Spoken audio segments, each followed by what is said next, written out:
आज़ादी का अमृत महोत्सव वर्ष चल रहा है। हम लोग महोत्सव वर्ष के उत्तरार्ध में हैं और महोत्सव वर्ष के दौरान आज़ादी के आंदोलन और उसके बाद के इतिहास में, इन 75 वर्ष के इतिहास में उन लोगों को याद किया जा रहा है जिनकी की महती भूमिका रही है। स्वाभाविक रूप से अक्टूबर का महीना भी है और इसी महीने में 11 अक्टूबर को जयप्रकाश नारायण का जन्मदिन हुआ था और 8 अक्टूबर को देहावसान भी हुआ था। हमारे साथ राकेश कुमार हैं जिन्होंने एक पुस्तक लिखी है जयप्रकाश नारायण को केंद्र में रखकर, और ये पुस्तक है लोकराज के लोकनायक। राकेश से मैंने पूछा कि लोकनायक तो थे ही जेपी, लेकिन लोकराज के लोकनायक के साथ जो लोग जुड़े हुए थे उनको लेकर पुस्तक लिखने का विचार आपके मन में कहां से आया राकेश जी? सबसे बड़ी बात है कि जो लोकराज के लोकनायक हैं, जयप्रकाश जी नायक जरूर थे, सबसे बड़े नायक के रूप में आज़ादी की लड़ाई। उनके अगर जीवन को देखें तो 3 भागों में बांट करके देख सकते हैं। शिक्षा के दौरान जो संघर्ष हुआ, इसके बाद आज़ादी की लड़ाई में जो उनकी भूमिका रही, और बाद में 74 के में छात्र आंदोलन में जो उन्होंने भूमिका निभाई। लेकिन नायक तभी नायक बनता है जब उसके साथ सहनायक और मुख्य नायक जुड़े होते हैं, जो उसके सारे कार्यनीतियों को जमीन तक पहुंचाने का काम करते हैं। मैंने देखा कि कुल मिलाकर के जो अब तक छात्र आंदोलन का इतिहास लिखा गया है या जयप्रकाश नारायण पे जो चीजें लिखी गई हैं, उसमें सहनायकों को या मुख्य नायकों को कहीं ना कहीं दरकिनार किया गया है। तो ऐसी स्थिति मेरे अंदर ख्याल है 2-4 लोग, जो जैसे लालू प्रसाद जी हुए, सुशील कुमार मोदी हुए, इसके अलावा नीतीश कुमार जी हुए, जो सत्ता का सुख भोग रहे हैं, उन्हीं के आसपास जो है कहानियों को गढ़ी गई है। मेरे विचार में आया कि नहीं, वैसे लोग भी हैं जो कि छात्र आंदोलन के दौरान जेपी के कार्यनीतियों को, स्ट्रैटेजी को जो है जमीन पर पहुंचाया और जेपी को मजबूती प्रदान करके व्यवस्था परिवर्तन की लड़ाई लड़ी।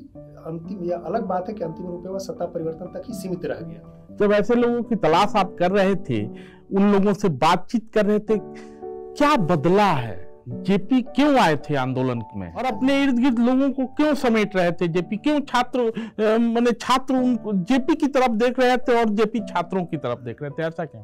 देखिए, स्थिति आई कि जब 60 के दशक के बाद जेपी को यह लगने लगा था, फर्स्ट अगर हम पहली चुनाव की बात करें, 1952 में जो पहली चुनाव हुई, तो उन्हें लगता था कि सोशलिस्ट पार्टी, जो कांग्रेस सोशलिस्ट पार्टी बनी है, वह बेहतर परफॉर्मेंस करेगी, और इसके लिए उन्होंने जो स्टार प्रचारक के रूप में काम भी किया था। लेकिन उन्हें लगा कि अभी जनता हमारे भावनाओं को, हमारे सिद्धांतों को, हमारे समाजवादी मूल्यों को समझ नहीं पा रही है, इसलिए उन्होंने एक लोक सत्ता के सुदृढ़ीकरण के लिए काम किया और शेखो देवरा में एक आश्रम बनाया, जो कि कौआकोल प्रखंड में, नवादा में।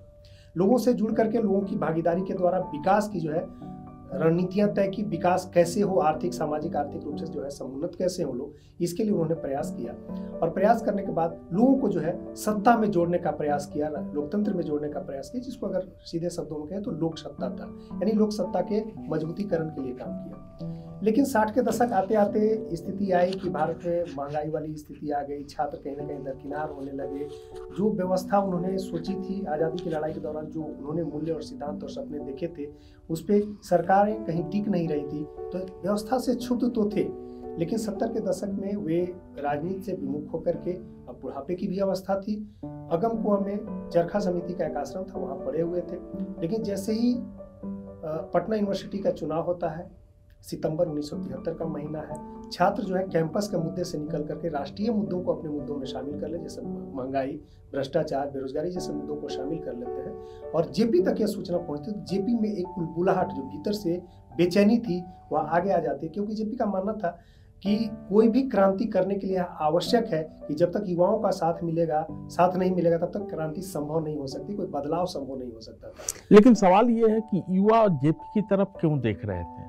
उसके पीछे की वजह है कि आप जेपी को अगर देखें तो जेपी 1942 में जननायक के रूप में, महानायक के रूप में निकले थे, क्योंकि 9 अगस्त की जो क्रांति हुई थी 1942 की, उसमें सारे बड़े नेताओं को जेल में डाल दिया गया था। अब ऐसे में नेतृत्व संकट आ गया था, रिक्तता की स्थिति आ गई थी, आंदोलन स्वतः स्फूर्त था। और इसके बाद जो इन्होंने भूमिगत रूप से रह करके और आंदोलन को जो चलाया, 42 के आंदोलन को चलाया, वह काबिले तारीफ था। एक तो एक नायक की भूमिका थी, लड़ने वाले की भूमिका थी, लड़ाकू की भूमिका थी, जिसको छात्र समझते थे। छात्रों ने उन पर विश्वास किया। छात्र जेपी के पास जाते हैं, लेकिन जेपी को यह भरोसा था कि छात्र आंदोलन है, कहीं हिंसक ना हो जाए, कहीं उदंडता ना होने लगे। जेपी छात्रों से कहते हैं कि हम लोगों को हर कीमत पे आंदोलन को अहिंसक रखना है। स्वाभाविक है, गांधीवादी परंपरा से निकले हुए थे, उनको ये भरोसा था कि कहीं कुछ ऐसा ना हो जाए कि हम लोग अच्छा करने चले और हिंसक हो जाए तो बदनामी भी हो जाए। लेकिन अंततः वही हुआ, हिंसा भी हुई, गोली भी चली, आंदोलन भी हुआ, नारे भी बहुत गढ़े गए। उस दौरान के कोई जो नारे गढ़े जा रहे थे उनका मूल भाव क्या था? हम इसको थोड़ा सा और पीछे ले जाना चाहेंगे। जब जेपी आंदोलन में आए छात्रों ने जब सारी बातें बताई, छात्र संघर्ष समिति का गठन 17-18 फरवरी 1974 की बात है, जब पटना यूनिवर्सिटी के छात्रों ने पूरे बिहार के कॉलेजेस के छात्र नेताओं की एक बैठक बुलाई थी यूनिवर्सिटी कैंपस में, और मुद्दे तय कर दिए गए। मुद्दे तय करने के बाद 18 मार्च 1974 को विधानसभा महंगाई, भ्रष्टाचार और बेरोजगारी के खिलाफ जो है विधानसभा घेर करके मेमोरेंडम देने का प्रयास था सरकार को। उसमें अब्दुल गफूर साहब की सरकार थी। सरकार ने अनसुनी कर दी। सरकार ने जो है छात्रों की मांग और स्मारक पत्र लेने से मना कर दिया और बेतरतीब लाठियां चलाई। लाठियों से जो शांतिपूर्ण ढंग से प्रदर्शन करने वाले छात्र थे, लाठी खा करके आहत थे। और बच्चा तो बच्चा होता है, युवा शक्ति जो है, एनर्जी उस समय चरम पे होती है। सर्च लाइट के दफ्तर में उसी आड़ में, छात्रों ने ऐसा नहीं किया, लेकिन उसी आड़ में जो असामाजिक तत्व थे, खास करके आरोप इस समय लगता है सीपीआई पे, कि उन लोगों ने प्रदीप और सर्च लाइट के दफ्तर में आग लगा दी। जब उन्होंने पता कर लिया कि स्थिति ऐसी है कि छात्रों ने हिंसा में कोई भागीदारी नहीं की है, तो उन्होंने कहा कि यद्यपि मेरा स्वास्थ्य खराब है, फिर भी मैं, अगर आप मुझे वादा करते हैं कि आगे से भी हिंसा नहीं होगी, आगे भी किसी तरह की हिंसा नहीं होगी, ऐसे ही आंदोलन अहिंसक होगा। और मैंने पता कर लिया कि 18 मार्च की जो घटना हुई है हिंसा की, उसमें आप छात्रों की भागीदारी ने, मैं अब सशक्त रूप से जो है आंदोलन में आऊँगा। मैं जो है चुप मुख बन करके नहीं बैठा रह सकता हूँ, चुप नहीं रह सकता हूँ, इसलिए मैं आऊँगा। इसलिए 18 मार्च के बाद जब 8 अप्रैल 1974 को एक मौन जुलूस हुआ था, जिसमें जेपी जीप से आए, उसका स्वास्थ्य खराब थी, उन्होंने कहा, उससे पहले एक नारे की बात हुई थी कि भैया आप मौन तो रहेंगे, लेकिन एक ऐसा नारा होना चाहिए, एक ऐसा स्लोगन होना चाहिए जो कि लोगों को भा जाए, लोग उससे जो है जुड़ जाए, और आत्मीय लगाव होगा तो ज़्यादा से ज़्यादा छात्र और नौजवान जुड़ेंगे। तो क्षुब्ध हृदय है, बंद जुबान, हमला चाहे जैसा होगा, हाथ हमारा नहीं उठेगा। लोगों के, छात्रों के मुंह पे काली पट्टियां बंधी होती थी, हाथ पीछे बंधे होते थे और एक पट्टा लगाए हुए होते थे जिसमें यह नारा होता था, क्षुब्ध हृदय है, बंद जुबान, हमला चाहे जैसा होगा, हाथ हमारा नहीं उठेगा। इससे संकेत देना चाहते थे कि कितना भी आप जुल्म कर ले, सरकार कितनी भी जुल्म कर ले, हम छात्रों का जो है हाथ नहीं उठेगा। लेकिन अहिंसा में वह ताकत है, जेपी इस बात को समझते थे कि अहिंसा में वह ताकत है कि सरकार को झुकना पड़ेगा, हमारी जायज मांगों को मानना पड़ेगा। अगर नहीं मानेगी तो यह सत्ता परिवर्तन से व्यवस्था परिवर्तन तक की बात जो है पहुंच जाएगी। इस उद्देश्य के साथ जो जुड़े, उन्होंने छात्रों से एक संकल्प लिया कि आप मेरी बात, मेरे 2 शर्त हैं, जब आंदोलन में पूरी तरह जुड़ूंगा तो मेरे 2 शर्त हैं। एक शर्त है कि हिंसा नहीं होगी पूरी तरह से, जिस दिन आप हिंसा करेंगे मैं उसी दिन पीछे हट जाऊंगा आंदोलन से।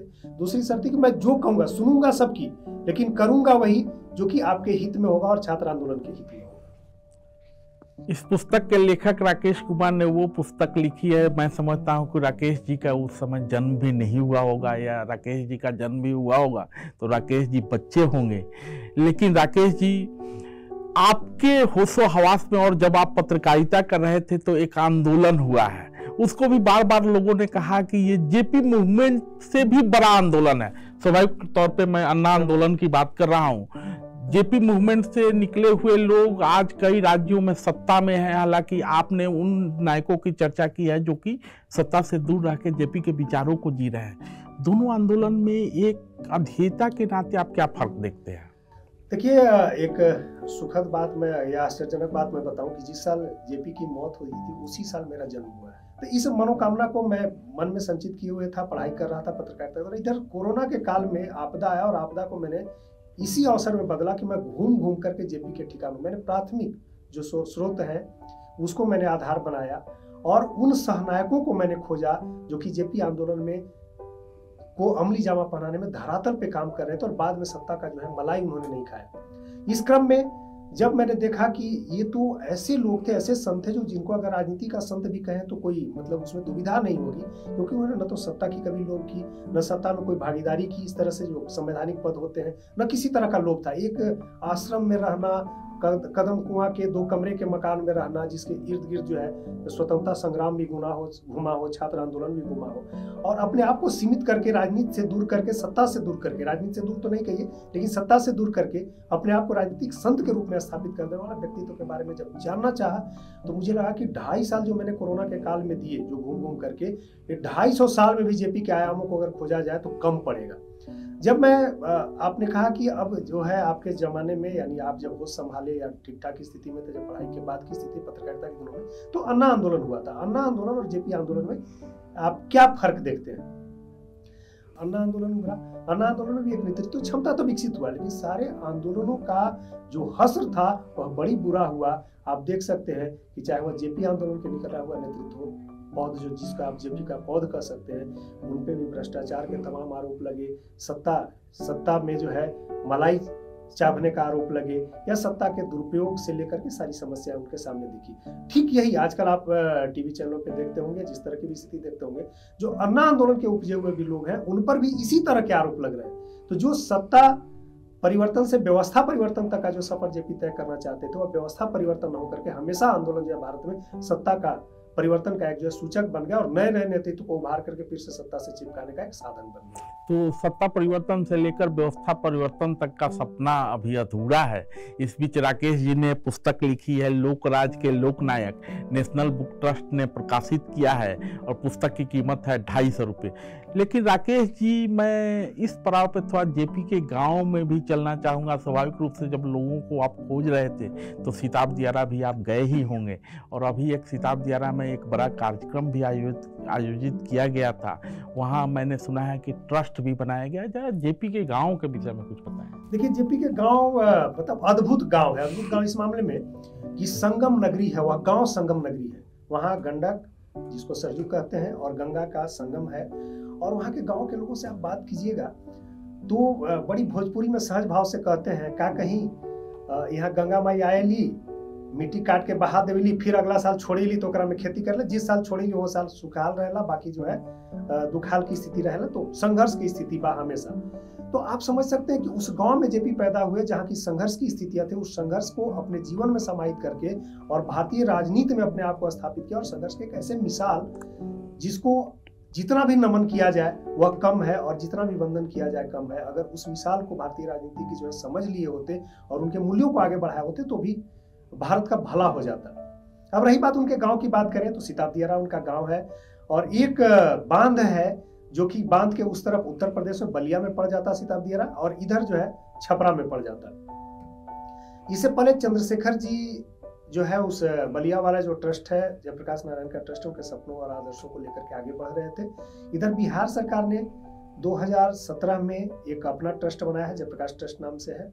और इस साल जो है मुख्यमंत्री जी 8 अक्टूबर को गए थे उनके पुण्यतिथि पर, तो एक लाइब्रेरी का उन्होंने उद्घाटन किया है जयप्रभा लाइब्रेरी के नाम से। और ठीक बगल में भारत सरकार का भी ट्रस्ट है। उसमें एक संकल्पना थी, भारत सरकार वाले में संकल्पना थी कि 1000 गाँवों को उस ट्रस्ट से जोड़ना है और वहाँ खादी निर्माण के काम, खास करके जो राष्ट्रीय तिरंगे हैं उसको बनाने का काम 1000 गांव करेंगे। क्योंकि अभी तक आपको पता होगा कि जो खादी के राष्ट्रीय झंडे बनते हैं एकमात्र सेंटर उसका बंगलोर में है। और भारत सरकार की योजना थी कि जेपी के सिताब दियारा के आसपास के 1000 गांवों को जोड़ा जाएगा और खादी के तिरंगे बनाने का निर्माण किया जाएगा। इसके अलावे उस ट्रस्ट में शोधार्थी बैठेंगे जो अध्ययन करेंगे, जेपी के मूल्यों को समझेंगे, पीएचडी करने वाले से लेकर के समाज में उनके विचारों को फैलाने वाले लोग बैठेंगे। गांव के लोग जेपी को बिल्कुल अद्भुत संत के रूप में देखते हैं, जेपी के लगाव की चर्चा करते हैं। आज भी आप जाइएगा तो एक मिले थे हमारे ग्रामीण, नाम तो थोड़ा विस्मृत हो रहा है, उन्होंने कहा कि जेपी जब आते थे गांव तो सब लोगों को एक एक करके खोजते थे, बुलाते थे, इतनी आत्मीयता थी। जब आए तो कुछ न कुछ जो है कभी पौधारोपण कर दिया, कभी गांव के बचा के रखिए हो, बड़ी धरोहर काम आई, हमार जिंदगी के कमाई बा। इसके अलावा उस गांव की और आप विशेषताओं को देखिए। जब जेपी जातिवाद के खिलाफ छात्र आंदोलन से के दौरान जब उन्हें लगा था कि जातिवाद को बिहार प्रदेश से या हिंदी प्रदेशों से या पूरे भारत से खत्म करना है, तो उन्होंने एक नारा दिया था, तिलक दहेज छोड़ दो और जनेऊ तोड़ करके जो है समाज के तिलक दहेज छोड़ दो, समाज के प्रवाह को नई दिशा में मोड़ो। और जो है जनेऊ तोड़ करके वहाँ क्रांति मैदान एक पीपल का पौधा आज भी वह गवाह के रूप में खड़ा है, वहां पर अपना जनेऊ तोड़ करके उन्होंने जाति व्यवस्था से मुक्त बनाने का संकल्प लिया था, तो उसको क्रांति मैदान के रूप में जाना जाता है। तो चंद्रशेखर ने जेपी के गांव की विकास यात्रा शुरू की थी, भले ही उत्तर प्रदेश के साइड से विकास कर रहे थे। बाद में नीतीश कुमार जी ने भी प्रयास किया, और अभी जो राज्यसभा के उपसभापति हैं हरिवंश जी का भी गांव जेपी का ही गांव है। तो हरिवंश जी अब भी अपने स्तर से प्रयास करते रहते हैं। सब लोगों के साझा प्रयास से जेपी का गाँव बदलेगा, सिताब दियारा बदलेगा, और आज़ादी के अमृत महोत्सव वर्ष पे हम लोग जेपी को तो याद कर ही रहे हैं, साथ साथ उनके साथ जुड़े उन नायकों को याद कर रहे हैं जो अभी भी हैं और नई पीढ़ी को राह दिखा रहे हैं। ठीक है, राजनीतिक की स्थिति में बदलाव हुआ है, मतलब राजनीतिक परिवर्तन तो हुआ, व्यवस्था परिवर्तन नहीं हो पाया, लेकिन उम्मीद तो की ही जा सकती है कि आज नहीं तो कल जेपी का सपना साकार। जी, जेपी ने कहा था, जेपी ने जब संपूर्ण क्रांति का नारा दिया था 5 जून 1974 को, उन्होंने कहा था कि साथियों, मित्रों, यह संपूर्ण क्रांति है, यह संपूर्ण क्रांति। उन्होंने 3 बार दोहराया था कि यह संपूर्ण क्रांति है, और यहाँ सत्ता परिवर्तन तक हमारा रुकाव नहीं, हम व्यवस्था परिवर्तन बढ़ेंगे, और यह व्यवस्था परिवर्तन क्रमिक रूप से चलने वाली प्रक्रिया होगी, जिसमें जब तक व्यवस्था परिवर्तन नहीं होगा तब तक हमारी संपूर्ण क्रांति की जो परिकल्पना है वह पूरी नहीं होगी। सब में अधूरापन है, और यह समय जरूर आएगा, जेपी उस दिन का भी इंतजार कर रहे होंगे। अधूरा ही पूरा होता है। हम लोग उम्मीद करते हैं कि यह अधूरापन ज़्यादा दिन तक बना नहीं रहेगा। कहीं न कहीं उस खालीपन को पूरा करने के लिए कोई न कोई नायक आएगा जो कि जेपी के सपनों को साकार करेगा। गांधी के प्रयासों को फिर से ग्राम स्वराज की परिकल्पना उन 1000 गाँवों तक पहुँचेगी जो दोनों सरकार प्रयास कर रही है। और इस बातचीत को हम लोग यहीं समाप्त करते हैं, और एक बार फिर से हम आपसे ये उम्मीद करते हैं कि इस पुस्तक को जरूर पढ़ें। लोकराज के लोकनायक, आज़ादी का 75वां वर्ष चल रहा है। राकेश कुमार जी इस पुस्तक के लेखक हैं और एनबीटी ने प्रकाशित किया है। धन्यवाद।